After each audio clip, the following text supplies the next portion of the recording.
So I'm Liz, and I'm an artist, and I have compulsive skin picking, dermatillomania, and I'm very nervous. I get very nervous every time I have to do a talk about this because it's sort of the most challenging thing in my life, the biggest thing I've had to come to terms with, the biggest thing I've had to cope with, and it never gets any easier, even though I'm about to tell you stuff that I've done hundreds of times. I have anxiety, that's okay. I'm going to hope that this works. How do I press this? Does anybody know? I'm Simon Darnley. I'm a head of nursing and also, believe it or not, for South London Maudsley Hospitals, and also a CBT therapist for many years, and I specialise in a whole range of disorders, including OCD, BDD, but also particularly compulsive skin picking, trichotillomania, other habit disorders and body-focused repetitive behaviours. So I will be around afterwards as well, and in the breaks as well, and hanging around for the rest of the day if people want to come and grab me as well. So that's also worth noting. So that's good. Go for it. Thanks, Simon. Let's see if this works. Yeah! So excited that we have technology that works. So, compulsive skin picking. I'm not a therapist, I'm not a specialist. Well, I am a specialist in terms of someone who lives with it, but I don't come to this with therapeutic knowledge, but I have built a lot of knowledge around the condition for more than 20 years. So I'm hoping that if you're here and you've never had an experience of learning about this condition, or you want some information, that Simon and I will do our best to give you information today. So what is it? It's got lots of names. Dermatillomania, derma, skin picking, compulsive skin picking, excoriation disorder. It's in a family of disorders called body-focused repetitive behaviours, including the hair pulling disorder, which is called trichotillomania. There's one for nail biting, there's one for cheek biting. Compulsive behaviours to do with the body. Complex physical, mental disorder, body-focused repetitive behaviour. So it's classed in the OCD spectrum, and with impulse control disorders and body dysmorphia. So this condition hangs about with lots of others that are in this family, but it is different to OCD because it's more of a disorder in its own right. And provides comfort, pleasure, or emotional release from endlessly picking at skin, be that healthy skin, or blemishes, or hangnails, or dry skin, or all kinds of things. And I'm going to talk to you about my lived experience of that. It's challenging because it leads to bleeding, infection, and scarring, and significant emotional and mental distress, shame, guilt, and secrecy. If someone had told me I would be standing up in front of anybody talking about this publicly 20 years ago, I would never have believed them. This condition was something I hid from everybody in my life. Family members, partners, colleagues at work, best friends. And it probably started when I was about 6 or 7 years old. I remember lying when a parent at a sports day at school pointed out wounds on my arms that I had picked. I picked the skin here, and they said, "What have you done to your arms?" And I said I had chicken pox.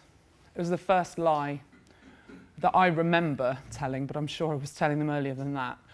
And 25 years went by before I had the courage to look for information about this condition, or even knew that other people outside of my family did this.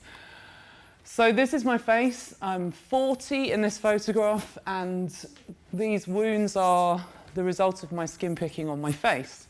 My face is the place I would pick the most. I still struggle with this. Even standing here today, this hasn't gone away.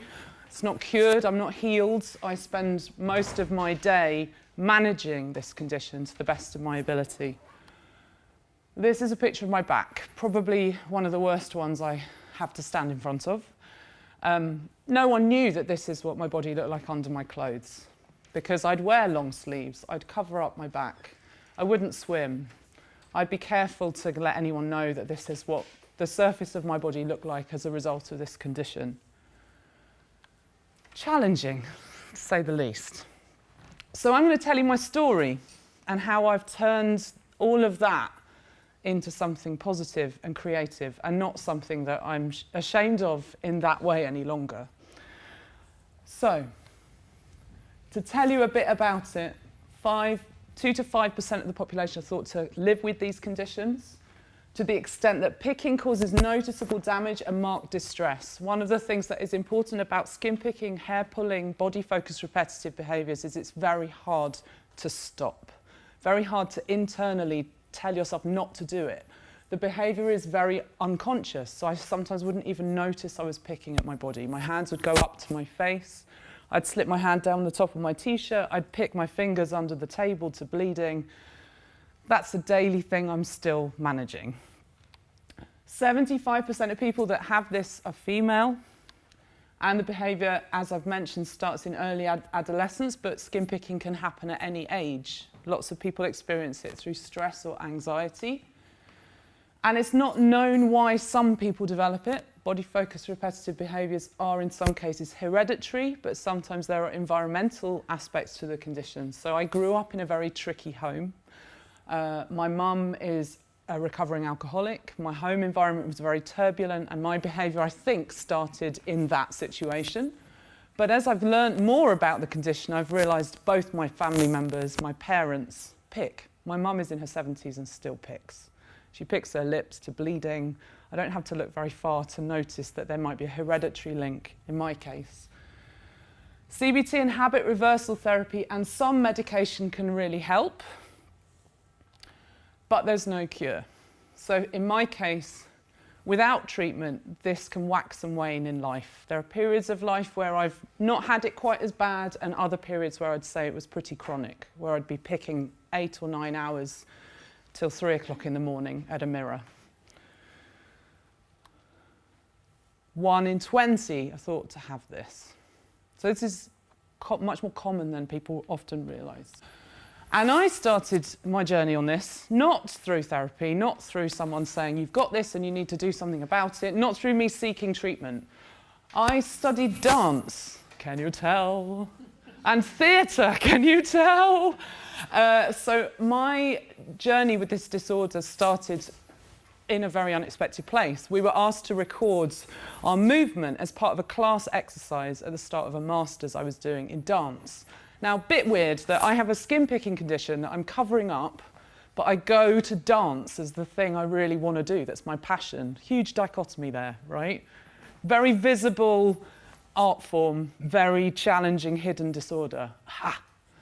And they asked us to record our movement. And I sat in an auditorium with all these students and thought, if I record my movement, if I record when I get bored, when I get stressed, when I'm tired, when I've got nothing to do, when I'm angry, when I'm sad, picking is the first thing my body does to regulate, to calm me down. My body does it to soothe myself.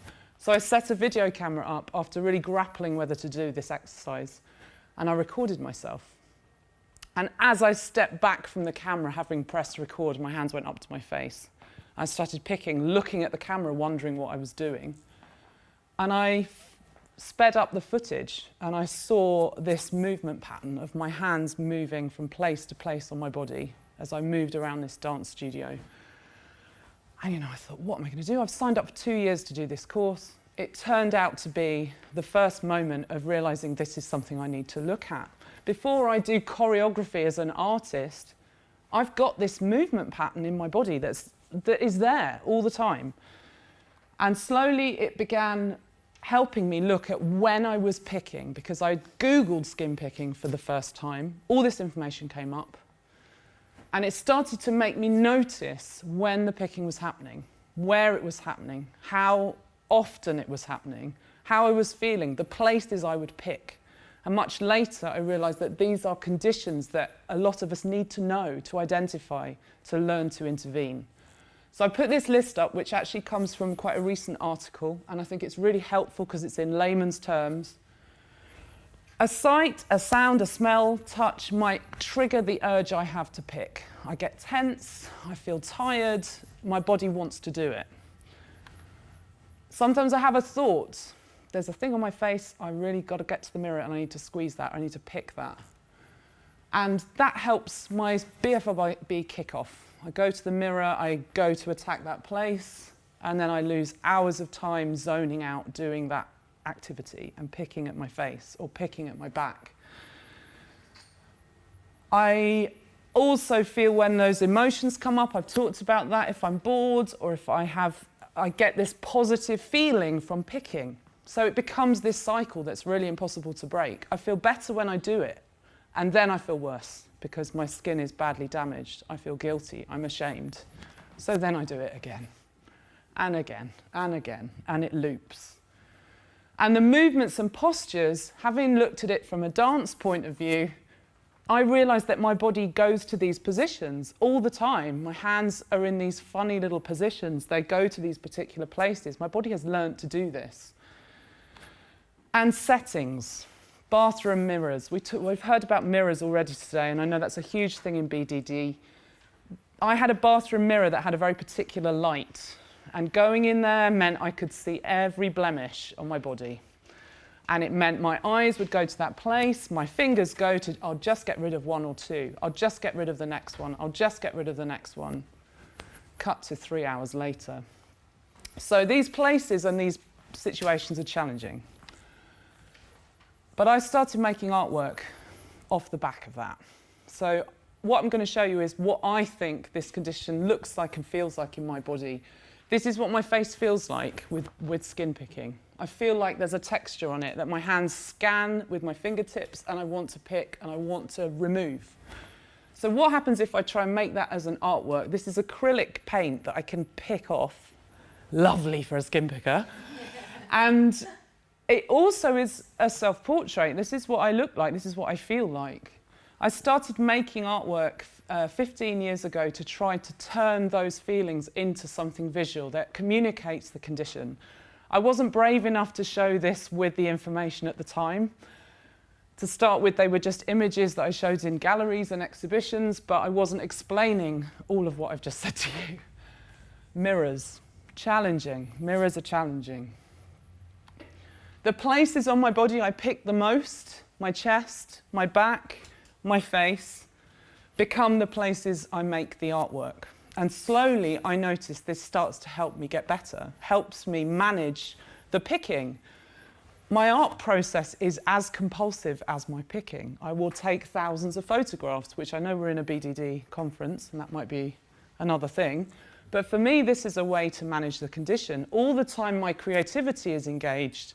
My BFRB is with me, but it's quietened. In the bathroom was a site of picking for me that I found horrendous. So what happens if I am with that tense, anxious urge, that horrible feeling, and I channel it into something creative?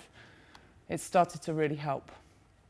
And then a few years ago, I got very sick with depression, and my skin picking returned very badly. And I made a series of artworks about depression and anxiety, which changed my life. Probably wouldn't be standing here now if I hadn't been asked to make this artwork. It came as a commission from the Bethlehem Gallery for the Anxiety Festival. What's that about? At the point when I was the most anxious in my life. And I took the challenge to make artwork about what that felt like. And it helped me come through some of the darkest points I think I've experienced. And at the same time, while I wasn't well, I had about a year off work, and I was staying at home a lot. I wasn't really leaving the house. I started having panic attacks very severely. My skin picking had come back very badly. A friend bought me a box of charcoal as a present. And her joke was, you like all this mess, you're always getting messy. Charcoal's really messy. And I laughed. I said, well, I don't really draw. I do this like photographic stuff. And she said, well, you just have this thing.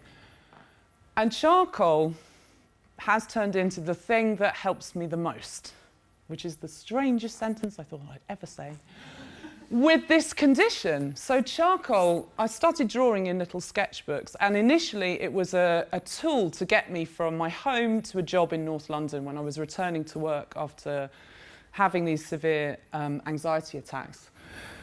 And I started drawing on the train. The train, I noticed, was the place I was picking the most. My anxiety was really high. Those of you that have travelled in rush hour this morning, you know, the commute was hugely problematic for me, and my picking would be horrendous. I'd get to where I'd be going, and there'd be wounds on my hands, my fingers, and my hands would be bleeding before I'm even doing my daily job. And to stop it, one day, split-second decision, I put a sketchbook in my bag and I thought I'll just draw on the way to where I'm going. My anxiety reduced almost immediately. I started being able to do this commute with much more ease, and because my fingers were covered in charcoal and I'm drawing, I wasn't picking. Because if I pick, my hands go up to my face, I leave the charcoal all over my face, and then I have to go to work. So it had this dual purpose. And one day on the train, my sketchbook ran out. I felt a panic attack rising. I thought, I need to draw now. I don't have any paper. There were newspapers all around the carriage. And I thought, I'll just draw on a newspaper while I'm here. I drew over an advert, kind of liked it, took a photo of it, shared it on social media, and very slowly, it's turned into my creative process to manage this condition. But because my drawings are quite fast, they're kind of energetic, they're kind of scratchy and itchy, goes quite well with the skin picking, I find.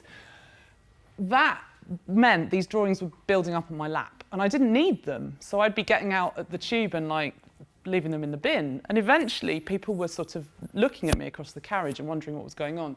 So I started passing them to passengers. Passengers started joining in and wondering what was going on. So I'd tell them, I'm drawing because I have skin picking. I'm drawing because I get very anxious on the train and this is really helping me right now. Have this drawing. People started talking back. Skin picking? Is that like the hair pulling disorder? Oh my God, I know a friend who picks at their face really badly. Is that a thing? Little conversations about mental health started happening. So I started actively telling people why I was doing this, and it became the thing that would carry me through my commute. And over the course of 3 years, as people started joining in, the number of these has increased and become a daily way to just manage this condition. I started giving them to passengers, people joined in, and then invitations to do it in different cities presented themselves. So 2 years ago, I went to Singapore for 2 weeks. I gave away 600 drawings on my commutes around the city, and I spoke about skin picking in hospitals and community centres, and did that there.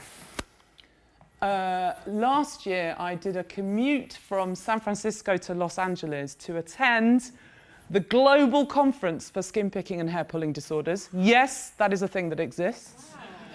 And gave drawings away all the way there. I've given away nearly 18,000 drawings. That's 18,000 humans that may have gone home with a drawing that day or may have just left it on the train. But more than 50,000 postcards. So I give away a postcard to anyone that's around me in the carriage to quickly explain what they're witnessing. So this thing I didn't talk about at all becomes the thing I talk about all the time, most days. The newspaper I draw on joins in and says, this woman is drawing on newspapers, our newspaper. Mashable join in. Huffington Post feature it. The newspaper start talking about compulsive skin picking. The number of human beings I meet on my commute, 1 in 20, remember that statistic? If I give away 50 drawings in a day, which is possible if I'm travelling a lot across the city, I'm definitely meeting a handful of people who quietly say, I think I have that. Oh my God, I think I do that. Is that a thing? I just thought it was an awful habit. I've always done it. My back, my hands. And that might be a moment where I'm saying, just Google it, look for some information. You're not alone. There are thousands of human beings that do this. And the advocacy has swollen beyond anything I could imagine. So features on the news, Al Jazeera feature it, BBC London have featured it. I did a TEDx talk, which has had hundreds of thousands of views.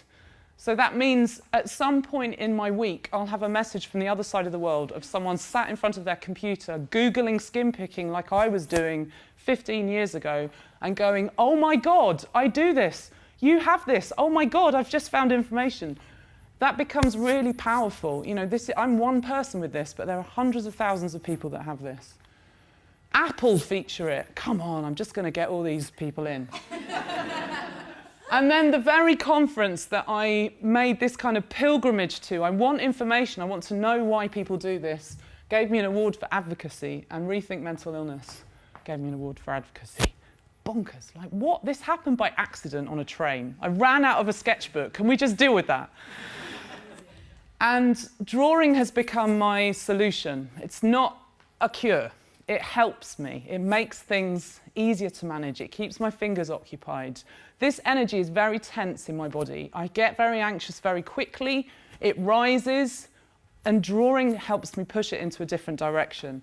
If that creativity can be pushed into something else, I wasn't drawing 4 or 5 years ago, and now I'm drawing these huge monsters in my house. It's bonkers.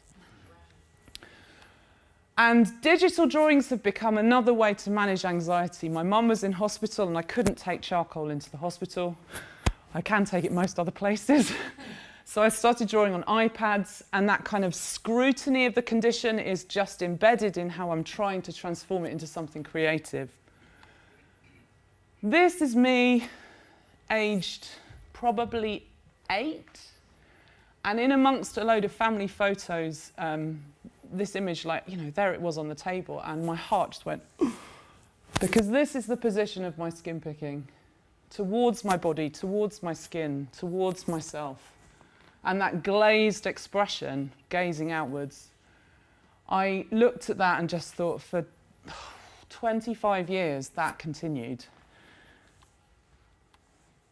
So what we need to think about when we are dealing with this is the patterns in our behaviour. If you are sitting here this morning thinking, how on earth am I going to do something about this? The only advice I can give you is what I've gone through myself, that I learnt where it happened, when it happened, and tried to find ways to do something else. Another thing that has come up a lot this morning is about these urges. These conditions thrive on cause and effect, and you do the thing to make you feel better, and then it happens again and again and again, and the body wants that adrenaline and wants to solve it. But actually that urge can pass. That urge to pick, that urge to go to the mirror, it's so uncomfortable, but I've learnt to ride it out. And drawing is a thing that helps me ride it out every day. If I feel that tension, I know that my hands need to be busy and my attention needs to be refocused, and that becomes really useful. That's an intervention.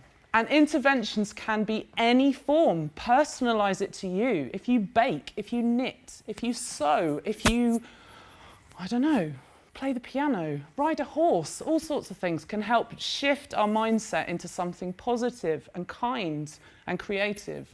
And that needs to be tailored to your experience. I think that's really powerful in owning this condition. And the refocusing that I've learnt to do just by repeatedly doing it, every time it rises up, it has risen up sitting in this conference today. I was in the other room, I looked down at my fingers are bleeding. Right, I need to draw right now. I have a sketchbook with me, I start to draw. It settles, I listen to what's going on, I concentrate better because I'm engaging with what that tension is and I'm riding it out.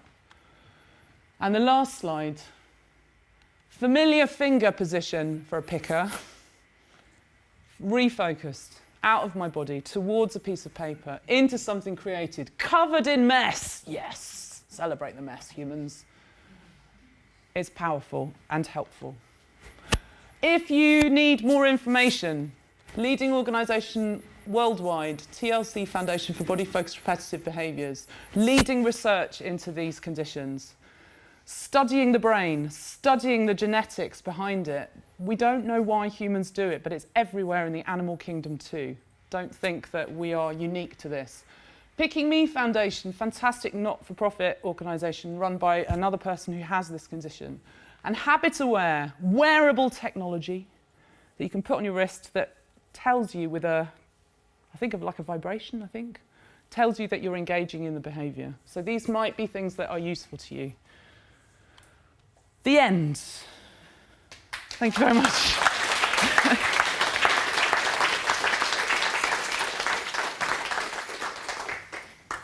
Over to you, Simon.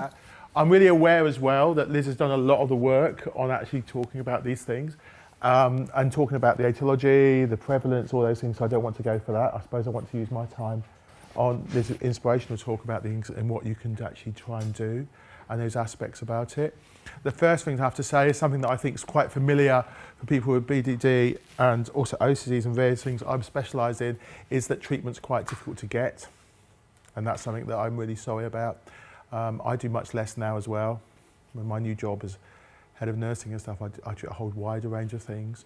But there is some hope actually, because at lunchtime I spoke to the various people here, and we are looking to set up a group support in the same way as doing that specifically, I think, for people with body-focused repetitive behaviours, of which compulsive skin picking is probably the focus in some ways as well.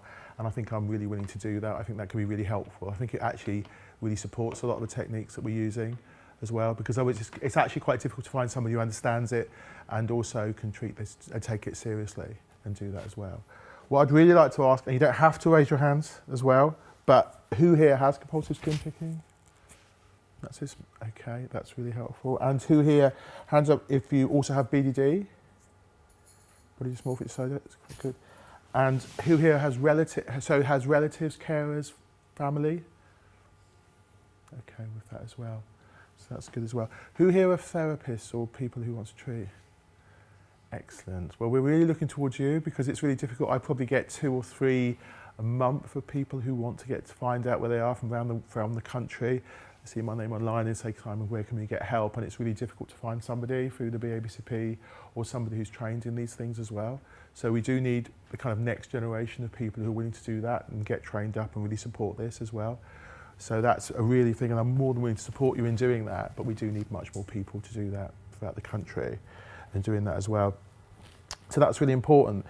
Liz has really covered a lot of the things about the kind of what, where, why, when and stuff as well, but I've kind of, so if it's okay, I'm going to go for some of the differences between kind of the skin picking, particularly compulsive skin picking, and body dysmorphic disorder that we have, and also then the treatment. Would that be okay? It's not going to come up, is it? But it doesn't matter. I can do without it. And do you know what? We should move away from that. I was kind of, I've really tried to try and do talks without the slides and stuff as well. It's much better and much more interaction. I can see your eyes and it's actually doing that bit about it. So what I'm actually going to do... Ignore the technology. No, I'm going to turn it off. Yay. Humans in the room. That's it. Unless it does that all the time, which is going to really annoy me even more. So, what we know with people with body dysmorphic disorder, we know about 30 to 45% also have compulsive skin picking.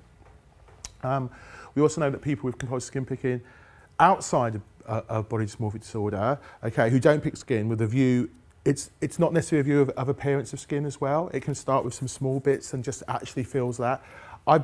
Like Liz, we're both privileged to have done a TED talk. Mine is actually called Thumbs and Sandwiches, because it is about, I have a mild level of skin picking, which I've done most of my life. In fact, there's still bits on here today, and sometimes my thumb gets really quite badly injured right down here where I'm picking it like this constantly, and it gets bleeding, and that affects quite a lot of paperwork, I find as well. I'm in meetings and there's blood on paperwork all the time, which is really annoying, and that becomes quite just a kind of soothing habit, but actually then realise it's bleeding quite a lot on those bits. And this happened since I was a young therapist when I trained in '89. We've been doing it for quite a long time. I know some of you weren't born then. And I treated somebody with obsessive compulsive disorder who was worried about that time. It was all about about HIV, or then it was AIDS and adverts of falling graves, all these kind of really, ridiculous approaches to the whole situation. And there, at that point, I was picking my fingers quite a lot and bleeding.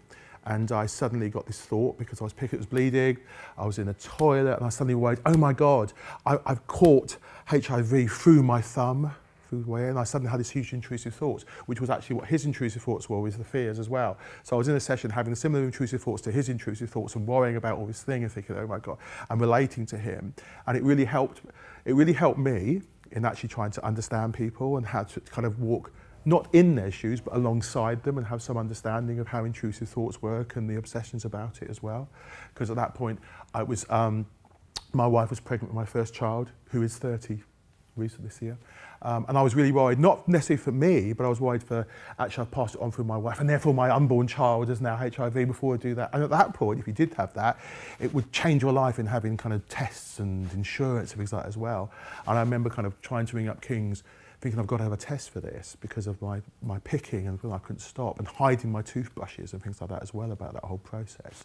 But I had to work through that and still treat people who had the same sort of obsessions and thoughts about that as well. My skin picking didn't really improve, but as I worked as a cognitive behaviour therapist for 30 years, I really started specialising in looking at things like trichotillomania and skin picking and other little bits of disorders. And then I used to run a little clinic for that with David Veal in dealing with that as well. And that also included at that point Tourette's as well. So, because even though they're slightly different, they kind of all can be treated under a similar umbrella. For some people, they can be really, really useful. And it's those things I wanted to help about as well. I think that what Liz has done and the way she's managed her disorder and copes with it on a day-to-day basis is really, really good and really impressive. Unfortunately, I'm going to just put it out there, you're not as talented, are you really? So you're not going to be able to carry the charcoal thing. We're not going to be able to do this.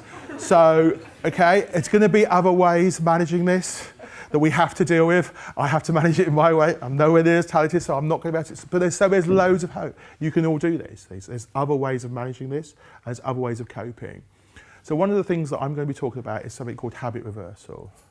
Now, this kind of came about bizarrely in the kind of like late 50s, 60s, as was done, where they were looking at habits, particularly hair pulling. It was nail biting.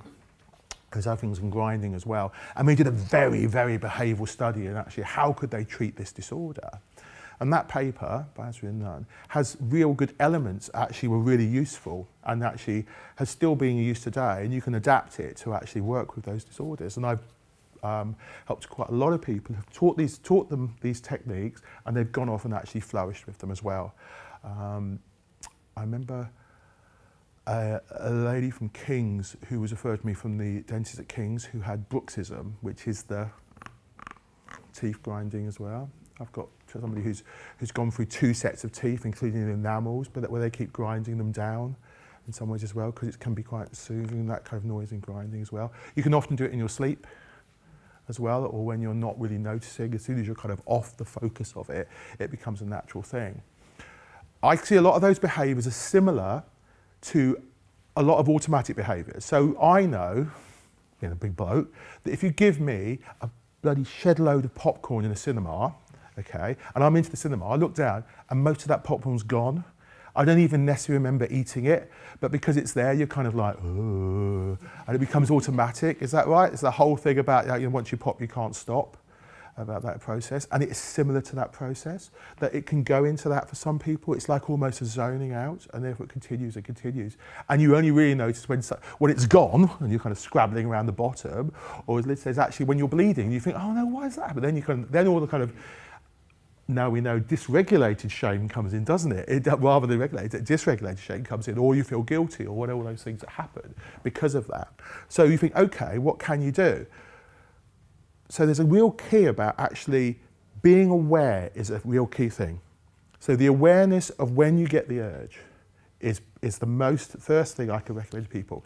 And this is so important that often when people come and see us, I ask them just to actually start to actually look at when it happens, even if it's keeping some sort of diary of actually trying to get there. They say, well, I don't know, because I only recognise it when I'm actually bleeding or it's too late.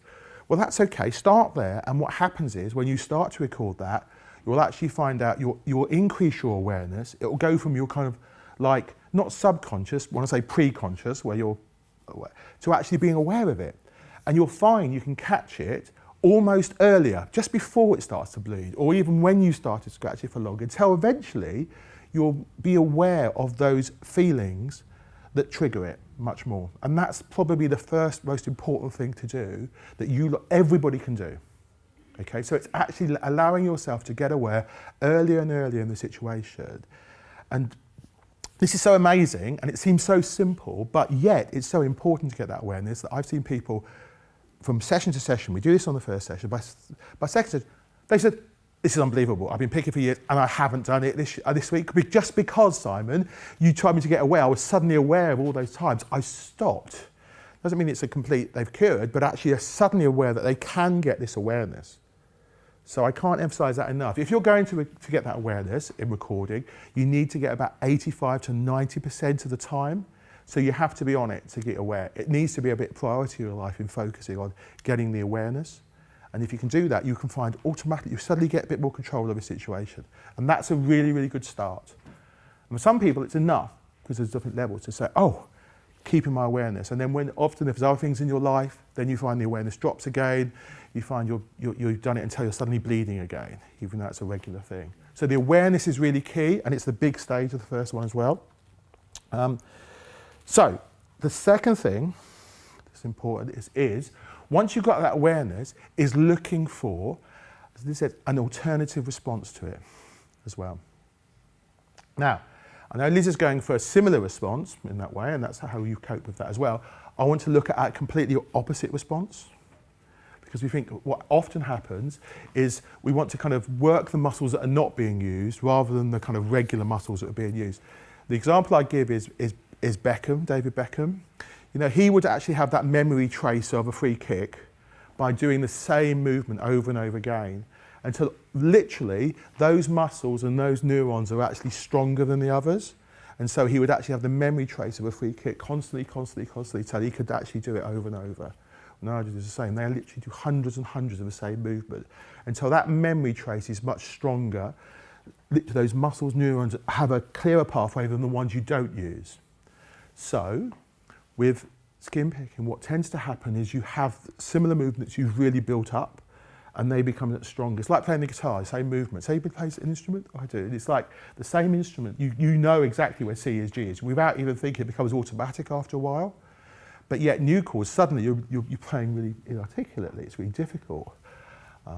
So B sus 7 minor, whatever. You could, so you have to actually do an alternate movement to it to break that pattern. So let's start with something like bruxism, which is a simple one. So it's teeth grinding. What do you think might be an alternative movement for that? From this grinding. Come on, somebody give me ideas. You can all be therapists here. The therapist knew. Huh? Yawning's good. Open mouth's good. Yawning's good. Yeah, that's good. So actually, literally, there's a manoeuvre called the goldfish manoeuvre. We love to label these things. So the goldfish manoeuvre is, because you can't grind with your teeth open, but it's the clenching and all these muscles around here. So you're going for a different movement. So you actually go for, now you may want to do, okay. But also, if you're doing it at home, nobody's looking. It's not as if you're going to do it on the bus or something like that. But it's actually, if you're grinding, it's going for the goldfish manoeuvre. Okay, and hold it, and holding it like that. That's okay. I can do it in public. I don't mind. I haven't done. Yeah, singing is good. But you also want to make it quite tight. So I'm kind of squeezing the alternative muscles here, like that.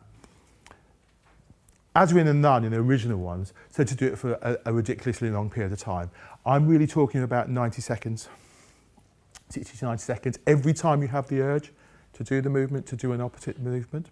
So let's go for the most common one, which is skin picking. So if we're skin picking, and it is often, it's face, arms, body as well. So if we're kind of going for skin picking, it's face, okay? Because mine's here. So if mine would be, let's go face, it's easier. So a kind of movement would be this. What would be an opposite movement I'm looking for, do you think, if we're going for this sort of thing? Hands down both sides. Hands down both sides, good. So we're starting with a whole opposite movement. So you're right. So I want to stop this movement, because this is the movement that's been built in, right up to here, plus this bit. So you're right. So we're actually looking for the opposite movement, which will be behind. So it would be, as you then get awareness, you would hopefully get awareness before you get to a real problem stage with the picking. And what you want to do then is actually, so you get awareness on here because you've done the recording. You think, so you then want to go right back, okay, which is opposite. So you're building up the different muscle movements. So on this movement, what you can then find people do, which is really good, they actually say, Simon, I went like this, and I was like, whoop, straight back. That's it, you're getting the awareness. And then with your hand, the opposite to this, I want people to kind of almost like stretch their hands really wide, because that's the opposite movement. And then so this often, then you can do that. You can stand like this sometimes, it's fine. and you can stretch it. But on every single time, you want to try and get 85% or to 90% times of doing that. So for me, but I'm not a very good patient on this sometimes. So I really try, when I've catch myself doing this movement like this, because it's here, I actually stretch like this, and I'm doing that as well. But the problem is it can be anywhere, so it doesn't matter where my hand is, it's keeping these two apart. And actually, I want to feel retention here in the skin picking bit, so I can actually be aware that I'm doing that, and I can get control. That's good in that sense as well. So for those that do suffer from that, I'd really like you to think of what's the first stage of where you go to pick, and then what would be something, so be aware of that, which I think is the most important you did, really get the awareness of that, and then really actually looking for the alternative movement straight away, and then you record that. Now this seems really, this by the way doesn't get behind what's going on in your life or we change that, but once you can actually start to break that behaviour, because we believe that it's behaviour begets behaviour, which is reinforcing itself, you get past that shame, but actually it has that process. You can actually then do that whole bit about seeing it through, which is a really important thing. Now, it may be initially you're doing this constantly, which you are, but that's okay. Once you get that experience, you will find that you'll get better and better with that, and you'll get more and more control over that as well. You still need to find out what's going on behind that process and whatever, but that means you can actually allow whatever area it is to heal, which is really important as well. We do the same for trichotillomania, so the hair pulling. What do you think we do for that? Where's the movement we're looking for with the hair pulling? Okay. Bum? Your hands up if you're pulling it. If you're pulling your hair, so we want the opposite. We don't want the hands anywhere near, so we almost want an awareness of hands going way beyond the shoulders. So you really get an awareness of this is where you want to get the awareness of. So anywhere above the shoulder, for trichotillomania, you want to get an awareness of. You want to help people to really be aware of when their hands are above their shoulders and actually start to put them down again. And again, it's a similar thing to picking. So it's rather than the hands together, you want the hands apart. So the two parts is being aware when your hands are coming near the hair, and then doing that. And that can be really hard. I treated people with trichotillomania with their hair pulling where the urge to pull is so hard that they're taking their hands off the wheel of a car because they're thinking, oh, I've got to get this hair. They're driving the car with their kids and they're thinking, oh my God, I've still got to get this hair because the urge is so much, it could override loads of things. It could just override.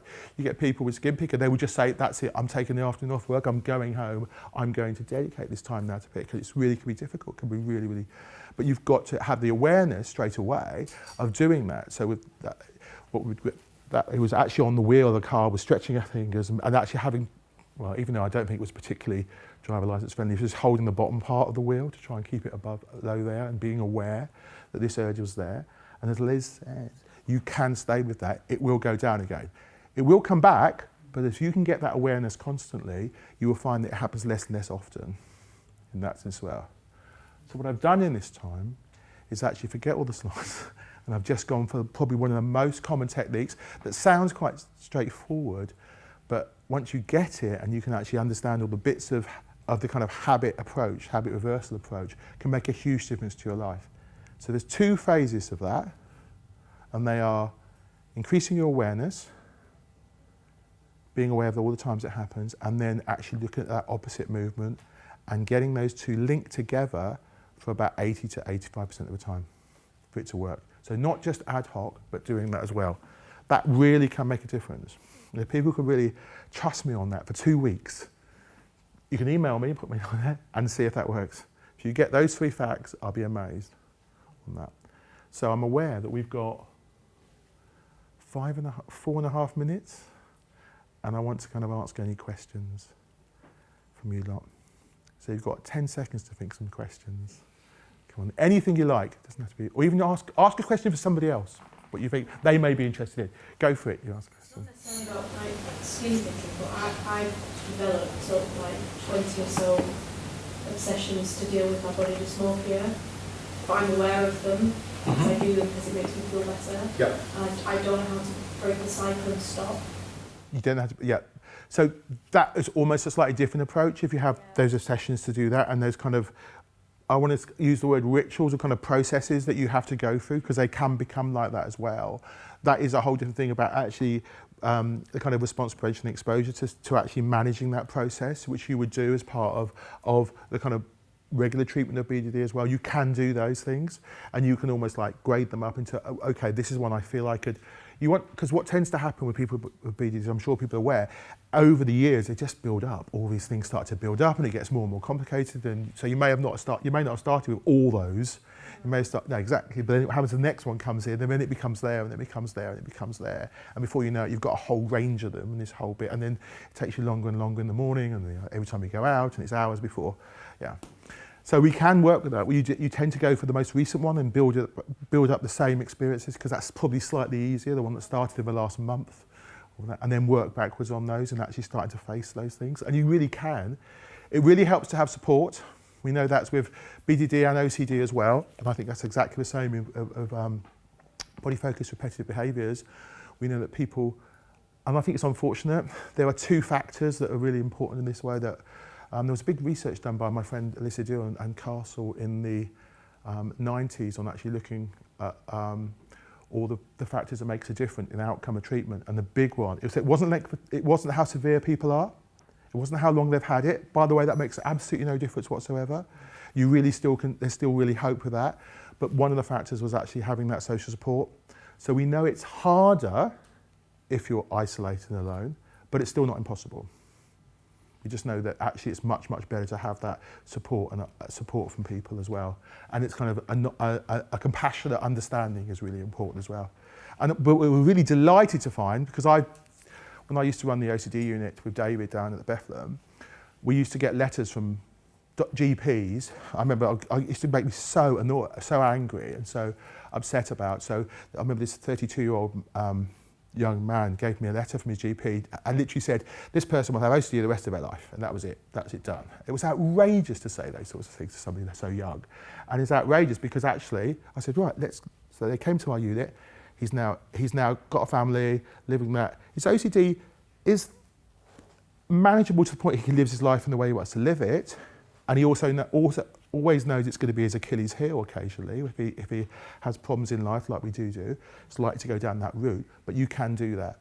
So there is definitely hope. There's definitely hope for compulsive skin picking. There's definitely hope for all these things. With what you've explained, there's loads and loads of hope with that. You definitely can do loads of things about it, but it is really hard work. Somebody else? Yes. What is that grinding thing called? Bruxism. Books. I speak funny and I'm a bit. Oh, don't ask me. I'm dyslexic. See, yeah, that's it. It's got an X in it. I know that. So. Is that the same as? Is it TMJ? Is that that's got? I don't know. They kind of changed the names a lot now. It's the whole thing of that. But we used to call it Bruxism in the 80s. And I still call it that. I'm old school, so yes. But yes, go on. I know we don't have time, but how to get it and how to stop it? So the getting it is. There's lots of reasons why people get it in those bits as well. So we would say for all these lots of behaviours, you can see why with BDD, if you have these certain beliefs about the way you look, then you're going to be focused on these things and you're trying to behaviours to try and make that better. And they by themselves become reinforcing. So we focus on not necessarily why they've got it, but what keeps it going is more important. What is maintaining it? As you'll see this throughout the day, hopefully, and throughout every treatment, it's not necessarily why we got there, it's why does this keep on going? Why is this being maintained? Why is it that, because one of the things about BDD and OCD, unlike some of the other disorders I treat, with like psychosis, is that people, they're aware. People know that may not constantly, by the way, it's not necessarily a fixed thing, but there'll be times in your lives where you would say, I know this is crazy, but, or I know this is wrong, but. There are other times where you think, no, this is what needs to be done, especially with BDD. You actually can be very, very strong at, no, this has got to be, this is the way it is. But with OCD and BDD, when it crossover, people have that level of, I know this is mad, but I can't stop. And that can be really, really devastating, having that insight. I treated somebody with I know it's off topic, let's say somebody with very severe OCD, where they had to scrub their child. Now they loved that child to death, and yet they felt there was that double urge about wanting to love them and yet wanting them to clean at the same time, which actually just was tearing them apart, because they just could have the insight into what they were doing and yet knowing it was wrong and yet felt the urge they had to do it. So it's what is keeping that going in itself? Why is that maintained about those bits? And what maintains it is there is that moment, if you're doing huge elaborate things, that actually there is that sense of relief, or there's that sense of, there is a calming, there is some kind of rewarding aspects of that at times as well. It's the gratification, and then you want the next one and the next one. Or there's that moment you think, oh, I cope with that. Yeah. So often with BDD and the kind of whole sense of the rituals and processes around that, if it takes me 6 hours to get ready before going out, that was successful, therefore it's going to take me 6 hours next time, I know that. So often avoidances as well means you don't actually experience going out with 5 hours or 4 hours, so it's harder and harder. So what's key about, not necessarily, so focus on what's maintaining it and let's improve the quality of life. Any other questions? What's the most successful treatment, do you think? Is it combination medication? For what? For so skin picking at the moment, in your experience? In my experience, I do think that CBT is, I've got all the other bits as well. Medication, there's no medications for skin picking, but they can help people have, if you're depressed as well.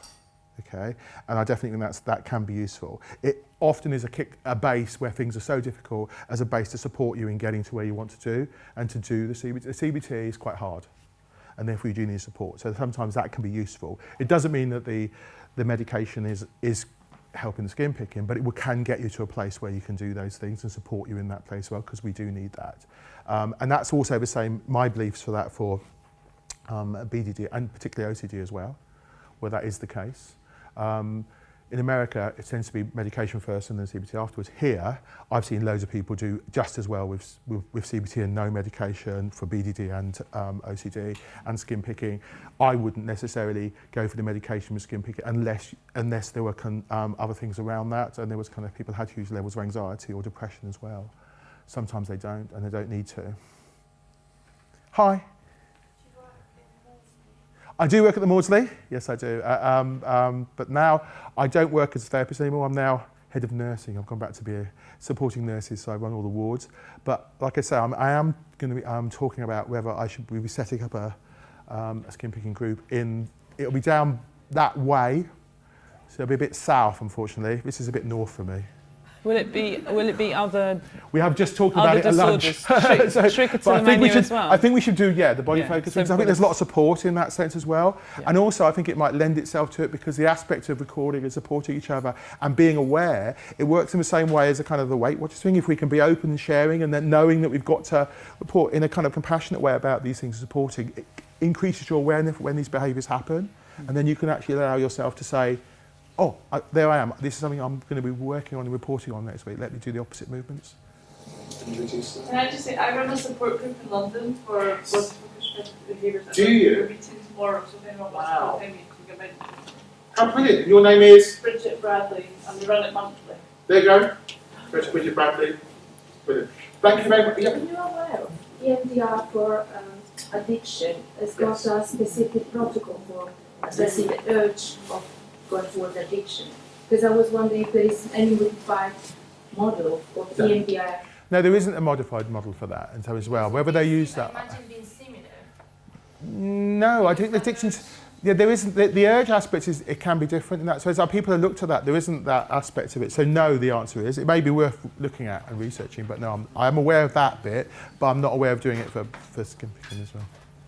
I also just want to say, we were thinking of doing some drawing, but we've run out of time, and there is art material here, so if anyone wants to have a go at a charcoal drawing while I'm here, come join me, because it's good fun.